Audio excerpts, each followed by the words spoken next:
আজকে সকালের ব্রেকফাস্টে ছিল দেখো লুচি আর আলুর তরকারি। এটা কিন্তু আমার বাড়িতে বানানো না, বাইরে থেকে নিয়ে আসছিল। গুড মর্নিং বন্ধুরা, কেমন আছো তোমরা সবাই? আশা করছি অনেক অনেক অনেক ভালো আছো, আর আমরাও ভালো আছি। তো আজকে আবার চলে আসলাম, যে যেখান থেকে আমার ভিডিও দেখছো সবাইকে আমার রঙিন ছবিতে স্বাগত আর অনেক ভালোবাসা। তো রান্নাঘর থেকে শুরু করছি, বুঝতেই পারছো। আর সকালবেলা উঠে চা খাওয়া হয়ে গেছে, জামা টামা চেঞ্জ করে চলে আসছি রান্নাঘরে। এখনই মানে এখন কয়েকটা দিন রুটিন চেঞ্জ। কেন? ছেলের পরীক্ষা হচ্ছে, তো সকালবেলা উঠে জামা টামা ছাড়ে চাটা করে একবারে রান্না চাপাই দিই, বুঝতে পারলে? আগে যেরকম সকালবেলা উঠে চা খাইয়ে স্নান ধ্যান করে পূজা দিতাম, এখন কি করি, রান্না করি। রান্না টান্না করে তারপরে স্নান করি, কারণ রান্না করতে ভীষণ গরম লাগে, মানে ঘামে যায় শরীর টরিল। তো ওই জন্য এই প্ল্যানটাই করছি। আর রান্না অলরেডি কিন্তু দেখো চাপাই দিছি আমি এদিকে। আর এই যে সমস্ত কিছু এখানে গুছাই নিয়েছি, কী কী রান্না করব সেটা দেখাচ্ছি। তো রান্নাটা ঝটাপট করে নিয়ে স্নান ধ্যান করে পূজা দিব, দিয়ে চলে যাব। তাহলে আমার কাছে অনেক সুবিধা হয়, কারণ স্নানটা করলে তখন অনেকটা ফ্রেশ লাগে। আর এখন যদি স্নান করে রান্নাঘরে ঢুকি, আবার গা ধোয়া লাগবে আমার। বুদ্ধিটা অনেক ভালো না? তো কী কী রান্না করব দাঁড়াও একটু দেখাই দিচ্ছি। হ্যাঁ, তো এইদিকে দেখো চাল কুমড়া কাটে নিছি, এটা হচ্ছে মটর ডাল করব। এই যে পনির কাটছি, পনির করব। এই যে আলু কাটা হয়েছে, কলা ভাজি, আর এখানে হবে চাল কুমড়া ভাজি আর পটল ভাজি। তো আজকের মেনু হচ্ছে এইটাই। আর তো দেখো এদিকে চাল কুমড়া ভাজি করে দিচ্ছি। এটাকে আমার মা বলতো কি পাট ভাজি, চাল কুমড়ার পাট ভাজি। তো আমার ভীষণ পছন্দ। তো এই যে এটা এদিকে ভাজি করছি, আর এইদিকে এখন তোমার পনিরটা উঠাই দিব। তো এই যে ফোড়ন দিয়ে দিলাম, দারচিনি, এলাচ, তারপর তোমার জিরা, আর হচ্ছে 2টা শুকনো মরিচ। তারপরে দিয়ে দেবো তোমার তেজপাতা। তো এটা সুন্দর গন্ধ ছাড়লেন, এই যে ভাজে রাখা আলু আর পনিরটাও দিয়ে দিলাম। কারণ এই রান্নাটা কিন্তু একদম সময় লাগে না। আলু পনির তো আমার ধরো ভাজাই আছে, এখন সুন্দর করে এটাকে মশলাপাতি দিয়ে কষাই নিব। পনিরটাও সুন্দর করে ভাজে নিচ্ছি। আর আমার ছেলে আবার একটু কড়া করে পনির ভাজা পছন্দ করে, ওই জন্য একটু লাল লাল করে ভাজছি। তারপরে তোমার এর মধ্যে দিয়ে দেব পরিমাণ মতো ধনিয়া গুঁড়া। ধনিয়া গুঁড়া দিলাম। এখন দেব পরিমাণ মতো লবণ। একদম সিম্পল রান্না, কিন্তু মানে সেরকম মাহামরি কিন্তু কিছুই না, মানে যেগুলো বাটা মশলা সেগুলাই শুধু দেব। আর এই যে হলুদ দিয়ে দিলাম, আর এইদিকে দিয়ে দেব তোমার হচ্ছে ঝালের গুঁড়া, দিয়ে সামান্য একটু জল দিয়ে দিলাম। তারপরে গরম ঝোল যখন দেবো তখন দেবো কিন্তু গরম জল। তো এখন এটা সুন্দর করে কষাই নিব। তারপরে একটু নাড়াচাড়া করে এরপর দেবো হচ্ছে বাটা মশলা। তো এই যে দেখো এর মধ্যে এখন বাটা মশলাটা দিয়ে দিচ্ছি। বাটা মশলার মধ্যে তোমার জিরা বাটা আছে একটু, আর আদা বাটা একসাথে বাটে নিয়ে ফ্রিজে রাখছিলাম, তো ওইটা একটু দিয়ে দিলাম। আর এখন সুন্দর করে কষাই নিব। আর নামানোর সময় ঘি গরম মশলা দিয়ে নামাই ফেলবো। এত সুন্দর গন্ধ বের হয় পনিরের রান্না করার সময়। আর পনির আমি আর আমার ছেলে ভীষণ পছন্দ করি, কিন্তু আমার ছেলে আবার ছানার যে কোপ্তা কারি করি, মানে পনিরটা খাবে, কিন্তু ওই কোপ্তা কারি করলে খাবে না, জানো, এরকম। তো এটা এখন কষুক, তারপরে গরম জলটা দিয়ে দেবো। তো ঝোলটা দিয়ে দিছি। এই যে পনির তরকারি একদম রেডি। আর একটু ঝোলটা টানাই, দেখো বেশি সময় লাগলো না, কিন্তু জাস্ট মশলাটা দিয়ে এগুলো ভাজি করে রাখছিলাম, মশলাটা দিয়ে কষাই যে গরম জল দিয়ে দিচ্ছি, ফুটে দিচ্ছে। তো ঝোলটা একটু টানলে ঘি আর গরম মশলা দিয়ে নামাই ফেলবো। তো বন্ধুরা, আমার রান্না বাড়ি, স্নান ধ্যান, পূজা সমস্ত কিছু। বাবা এখন শাক করো না, খায় নাও। কেন না বাবা, একটুখানি খা বাবা। এই ছেলে, তুই সকাল সকাল ভাতটা কেন জানি খাইতেই চাস না বাবা।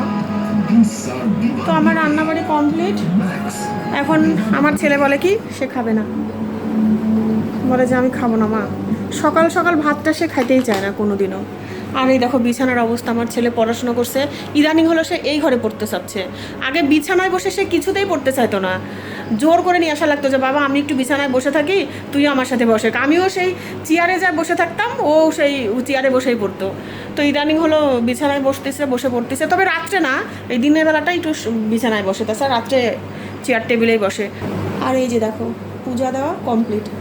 তো আমি একটা এই যে সুতির জামা পরে নিছি, সুতির জামা ছাড়া তো উপায় নাই এই গরমে। তো তারপরও মানে নতুন সুতির জামা তো পরতে ইচ্ছা হচ্ছে না, মনে হচ্ছে ওইটাতেও ভীষণ গরম লাগতেছে, মনে হচ্ছে পাতলা পরা টরা জামা পরে যাই। তো যাই হোক, এই যে এই দেখো এই বক্সগুলো কালকে মাজলাম না, তো এগুলা আজকে সব মানে জায়গার জিনিস জায়গাতে রাখবো। শুকাই গেছে, বাইরে দেওয়া লাগেনি, এটা সারা রাত্রি এখানে রাখছিলাম, শুকাই গেছে। তো এখন আমি একটুখানি খাইয়ে নিয়ে তারপরে বের হব। দেরি আছে যদিও, এখনও আধা ঘন্টার মতো দেরি আছে। তো কি কি রান্না করছি সেগুলো একটু তোমাদের দেখাই, ঠিক আছে? এই দেখো পনিরের তরকারি, আর এই যে কলা ভাজা, চাল কুমড়া ভাজা, পটল ভাজা, আর এইটা হচ্ছে তোমার চাল কুমড়া দিয়ে মটর ডাল। আমার ভীষণ পছন্দ চাল কুমড়া, কিন্তু আমার বর একদম পছন্দ করে না। তো এই যে ডাল, আর দেখো পনিরটা কত সুন্দর হয়েছে দেখছো? হ্যাঁ হ্যাঁ, কালারটা কি সুন্দর এসছে। তো দেখো এইটা হচ্ছে পনিরের রসা ঝাল যাই হোক কিছু একটা। আর ফ্রিজে কাঁঠালের তরকারি আছে, আর হচ্ছে ডাঁটার চচ্চড়ি আছে, নিরামিষ। তো আজকে তো আমাদের নিরামিষ, ওই জন্য সব কিছুই আমাদের আজকে নিরামিষ। গুড ইভিনিং বন্ধুরা, একদম চা নিয়ে হাজির। আর চায়ের সাথে আজকে খাবো হচ্ছে আমি এই দেখো মুড়ি। তো মায়ের চা দিয়ে দেওয়া হয়েছে, আর এই যে এখন আমরা চা নিয়ে বসে পড়ছি, চা খাইনি তারপরে আবার আসছি। তো বন্ধুরা এইমাত্র হাটে আসলাম, এখন বাজে কয়টা, 7:45 মতো বাজে। চা খাইতে তো আমরা বের হয়ে গেছি, আর প্রচুর গরম পড়ছে। তো যাই হোক, হাটে আসে একটা মানে এমন একটা খবর পেলাম, মনটা খারাপ হয়ে গেল। কালকে আমার দিদির আসার কথা ছিল, আমার মেজদির, ওর ছেলের হচ্ছে মানদের পূজা দেওয়া, কালকে হচ্ছে লোকনাথ বাবার তিরোধান উৎসব। তো আমাদের এখানে মন্দির আছে, এই মন্দিরে ওর মানতটা ছিল জানো। তো দিদির হচ্ছে মানত ছিল সোনার হচ্ছে টিপ দেওয়া। তো সমস্ত কিছু হয়ে গেছে জানো, বানানো টানানো সমস্ত কিছু হয়ে গেছে। আমি তোমাদের দেখাতাম, বিকালে নিয়ে আসছি সব।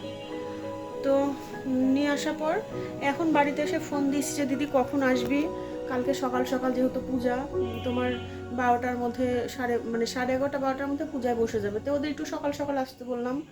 এখন দিদি বলে কি বনু যাইতে পারবো না। তো আমি বলতেছি কেন, কি হয়েছে? বলে কি যে এরকম মানে আমার দিদির ছেলেটা পড়ে যায় পুরো এই যে থুতনির এইটুকু এখান থেকে এরকমভাবে একদম ডিপ হয়ে কাটে গেছে। ডাক্তার নাকি সেলাই দিতে চাইছে, ছেলেটা দিতে চায়নি, মানে সেই চিৎকার চেঁচামেচি করছে, দিদিও কান্নাকাটি করছে, বলে না সেলাই দেওয়া লাগবে না, তো এমনি ব্যান্ডেজ করে দিছে। তাহলে বলো কেমন একটা লাগে না? মানে দুর্ঘটনা কখন যে কার সাথে ঘটে কিছুই মানে বলা যায় না। সমস্ত কিছু রেডি, ছেলেটার নামেই মানু, তার দেখো ছেলেটা এরকমভাবে একদম কি বলবো, আর কখন যে কার কিভাবে বিপদ আসে বোঝা যায় না। তো মনটা ভীষণই খারাপ হয়ে গেল যে পূজাটা দিতে পারবে না দিদি। তখন দিদি ফোন করছে, বলে বুনু তুই ওর নাম দিয়ে পূজাটা দিয়ে দিস। আমি তখন যাইতে পারবো না, আবার এই বছর না দিলে আবার একদম সামনের বছর। আর এদিকে জিনিসপত্র বানানো ধরো হয়ে গেছে। তো ঠাকুরমশাই কালকে বলবো, যদি আমি দিতে পারি তাহলে আমি দিয়ে দিব। তো সবাই বলতেছে দিতে পারবি তুই, ও না আসলেও দিতে পারবি, ওর নাম নিয়ে গোত্র নিয়ে পূজাটা দেওয়া যাবে। তো যাই হোক, পূজা তো এদিকে গেলই, কিন্তু ওই যে মনটা ভীষণ খারাপ লাগছে, ওইটুকু বাচ্চা ছেলে এত কষ্ট পাচ্ছে এই গরমের মধ্যে, সে নাকি কান্নাকাটি করতেছে, কথা বলতেছে না জানো, খালি কাঁদেই যাচ্ছে। আমি ফোন দিছি, ফোনের সামনে আসবে না, সে কথা বলতেছে না যে ফোনের সামনে আসবে না। এত মনটা খারাপ হয়ে গেছে আমার। কালকে আসতো পূজাটা দিতে, তারপরে ধরো বাড়িতে অত বড় একটা অনুষ্ঠান আমাদের, বললাম না হরিনাম সংকীর্তন, আমাদের বাড়িতেই, আমার দাদুর আমল থেকে, মানে আমার দাদুই আর কি শুরু করে গেছিলো। তো মঙ্গলবার থেকে ধরো অনুষ্ঠান, আর আমার এই ভিডিওগুলো তো অনেকটা পরে পাবে, এই লোকনাথ বাবার মানে এই পূজার ভিডিওটাও অনেক পরে পাবে তোমরা। তো যাই হোক, মনটা একদম ভালো লাগছে না, মনটার মধ্যে কেমন অস্থির অস্থির লাগছে, জানি না কিসের জন্যে। এদিকে বাড়িতে ওরকম একটা বড় অনুষ্ঠান, সব মহন্ত গোসাই টোসাই সব আমাদের বাড়িতে উঠে, তারপরে তোমার ওখানে আমাদের বাড়ি থেকে ভোগ রাগ সমস্ত কিছু যায় মন্দিরে। তো এখন জানি না কি করবে দিদিরও তো মনটা ভীষণই খারাপ। এরকম হলে কি ভালো লাগে বলো মা? তো আর বাড়িতে এরকম একটা অনুষ্ঠান, বাচ্চাটা ওরকম শুয়ে থাকবে, কেমন লাগবে না? তো ডাক্তার বলছে যাই হোক, বেশি ঘামতে দেওয়া যাবে না, ঘামলে সমস্যা হবে আর কি। বাতাস উঠলো, বাতাস উঠছে। তো যাই হোক, এই তো খবর। দেখা যাক কালকে আবার কি হয়। কালকে তো যাব মন্দিরে, কালকে ছেলের পরীক্ষাও আছে, তো তাড়াতাড়ি পূজা টুজা দিয়ে যদি আমি কালকে না পারি তাহলে ওর বাবার সাথে হয়তো বা যাবে সে। তবে পরীক্ষার মধ্যে আমার ছেলের কি জানো, আগে তো একদম শখ, মানে যখন থেকে স্কুল পাঠাইছি তখন থেকে তার সাথেই থাকা লাগতো, কোচিং টোচিং সমস্ত কিছু 2 ঘন্টা 1.5 ঘন্টা বসে থাকতাম জানো। তো ইদানিং তো এখন আর থাকা লাগে না, ওর বাবাই দিয়ে আসে, কিন্তু পরীক্ষার সময় চাই যে আমি ওর সাথে যাই, ও নাকি আমার সাথে গেলে ওর শান্তি লাগে আর কি।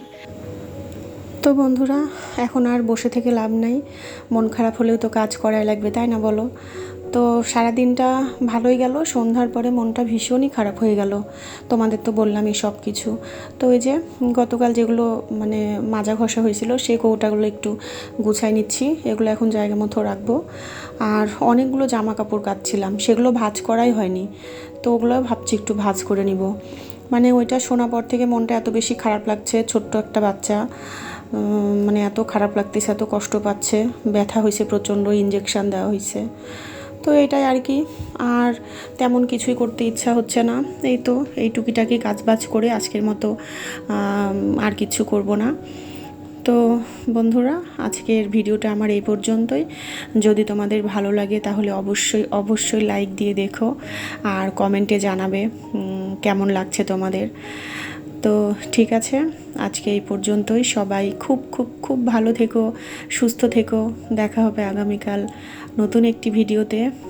সেই মতো আমার ভিডিওটা আজকে শেষ করছি। তোমরা সবাই ভীষণ ভালো থেকো আর ভালোবেসে আমার ভিডিওটা দেখো, ঠিক আছে? তো চলো, গুড নাইট।